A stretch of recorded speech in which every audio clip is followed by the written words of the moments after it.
যুক্তরাষ্ট্র ও ভেনেজুয়েলার সম্পর্ক এখন একদম যুদ্ধের দোরগোড়ায়। দীর্ঘদিন ধরে মার্কিন সরকার অভিযোগ করে আসছে ভেনেজুয়েলার প্রেসিডেন্ট নিকোলাস মাদুরো মাদক চোরাচালান এবং কোকেন পাচারের সঙ্গে জড়িত। তাকে ক্ষমতা থেকে সরাতে কূটনৈতিক ও অর্থনৈতিক চাপ দিয়ে আসছে ট্রাম্প প্রশাসন। এবার সেই চাপ বাড়াতে কঠিন সিদ্ধান্তের পথে হাঁটছেন মার্কিন প্রেসিডেন্ট ডোনাল্ড ট্রাম্প। তিনি এখন ভেনেজুয়েলার ভিতরে থাকা মাদক কারখানা ও পাচার রুটে সরাসরি হামলার পরিকল্পনা করছেন।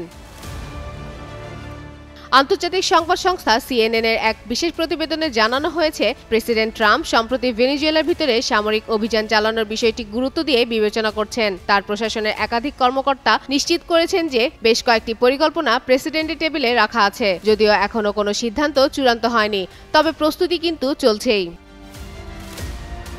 গত কয়েক মাসে যুক্তরাষ্ট্রের সমুদ্রপথে সন্দেহভাজন মাদকবাহী নৌযানে একের পর এক হামলা চালিয়ে আসছে। এতে বহু মানুষ নিহতও হয়েছে। প্রতিরক্ষামন্ত্রী পিট হেগসেট ক্যারিবীয় অঞ্চলে আধুনিক বিমানবাহী রণতরী ও বিশেষ নৌবহর মোতায়েনের নির্দেশনা দিয়েছেন।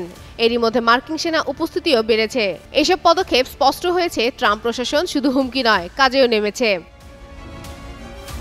ট্রাম্প ও মাদুরোর সম্পর্ক এখন সম্পূর্ণ শত্রুতামূলক। ট্রাম্প প্রকাশ্যে মাদুরোকে মাদক চোরাচালানের পৃষ্ঠপোষক বলে অভিযুক্ত করেন। আবার মার্কিন কর্মকর্তারা দাবি করেন যে এই অভিযানের উদ্দেশ্য মাদক চক্র ভাঙা হলেও এর পেছনে মাদুরোকে দুর্বল করার রাজনৈতিক কৌশলও কাজ করছে। তাদের মতে, ভেনেজুয়েলার অভ্যন্তরে সামরিক চাপ তৈরি করা গেলে মাদুরোর ঘনিষ্ঠদের ভেতর থেকেও বিরোধিতা জাগানো সম্ভব হবে।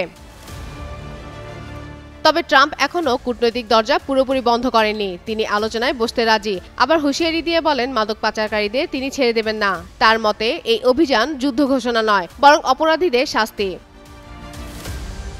সব মিলিয়ে সিএনএন-এর প্রতিবেদনে দেখা যাচ্ছে, ট্রাম্প প্রশাসন কূটনীতি ও শক্তি দুই পথেই এগোচ্ছে। প্রথমে সমুদ্রপথে হামলা, এরপর নৌবহন মোতায়েন, আর এখন ভেনেজুয়েলার ভিতরে সম্ভাব্য আঘাত। সবই এক বড় পরিকল্পনার অংশ। যদি এই হামলা সত্যি শুরু হয়, তাহলে ল্যাটিন আমেরিকার রাজনীতিতে নতুন সংকটের জন্ম দেবে বলে ধারণা বিশ্লেষকদের।